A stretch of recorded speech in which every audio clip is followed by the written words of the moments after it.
All right, in this week's segment of Kern Back in Business, this morning we have a couple of tips for job seekers out there. We have what you need to know about online applications, how to follow up with a job, and basically staying focused. Joining us in studio once again, Josh Connor, Frank Cabrera. Gentlemen, thank you for coming in. Thanks for having me. Appreciate it. And I guess some people are going to have a lot of time on their hands being at home due to all of this craziness. What are some things that they can do? Number one, to try and, work on your resume. While you have some time, work on your resume. Okay. Get on LinkedIn. Make sure you polish that up. If you're not on LinkedIn, definitely join on LinkedIn, because that's a great tool to use to follow up with employers that you applied with at Job Fest. Let me ask you this, because we talk about this as far as your your resume goes. Is there one part of a resume that people either overlook or maybe don't pay enough attention to try and grab an employer's attention?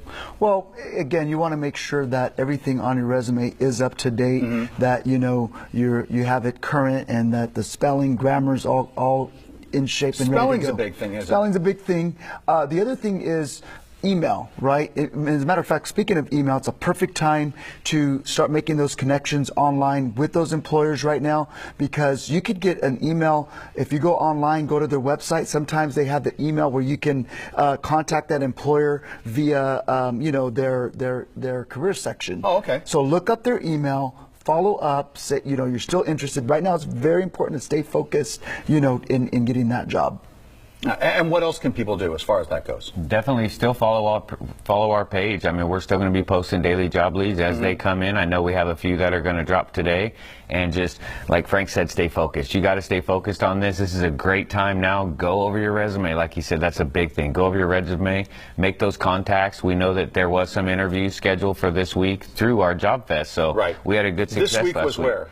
Last week was Bakersfield. But is there one this week? Not this week. Not this week. April 2nd, we're going to have it out in Kern River Valley in Kernville. Is that still fluctuating? Still up in the air right now. We're not sure. We'll get more direction on that soon. So again, follow our page, and we'll definitely keep you guys updated. But it's a great time now. You're going to be at home. Most of our kids are going to be at home with us. So jump online, practice your interview skills. If you do have a teenager, say, hey, ask me some questions about jobs, and just stay focused on it. Don't just think, well, cool, I'm home now, I can just sleep all day. That's not what we can do. That's actually something very positive to do right now. Is, keeping your mind going, you making sure that you're applying and not taking that for granted, because jobs are still going to be needed and available. So make sure that you're getting in there and doing that follow up. Maybe take this opportunity to teach your teenager how to. That's right. Yeah. Show them how to fill out an application and make sure that you're connecting with those positions. Fantastic. Frank, Josh, thank you both for coming in. Appreciate it. Having us. Take the time and get things all polished up. All right, let's bring in